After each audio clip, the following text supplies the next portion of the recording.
Antacids are one of the worst medications ever invented. Most people think that they have all this acid in their stomach and it's all just popping up out of nowhere. Well, that's not really physiology. That's not really what happens. What happens, like right now, I haven't eaten anything in forever. It's been 3 hours since I've eaten.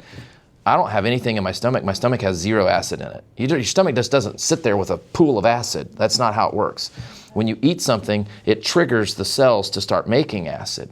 Well, you have 2 sphincters on the stomach. You have this sphincter between the esophagus and the stomach, and you have a sphincter at the bottom. When you eat food, it goes down, and your pH in your stomach is supposed to be a 1 to a 2. That's extremely acidic.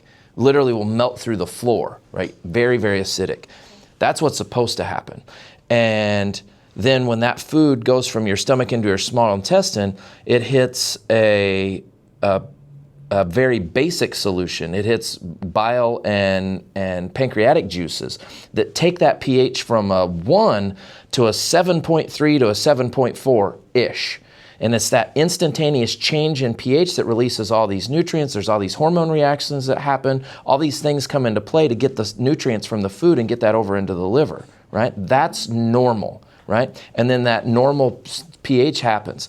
When you take an antacid, and the esophageal sphincter, the sphincter between the esophagus and the stomach, that's partially pH driven. And so the lower the pH in your stomach, the harder that sphincter pulls down and tightens. And so when you take an antacid, you're literally neutralizing the acid in your stomach. And so you're raising that pH to a 4, 5, 6, 7, right? Once it gets to a 7, then people start having this stuff they call silent reflux. It's a whole different thing. But a pH above 3 starts opening that esophageal sphincter. And now it doesn't take that much pressure to get stuff to go back up into the esophagus.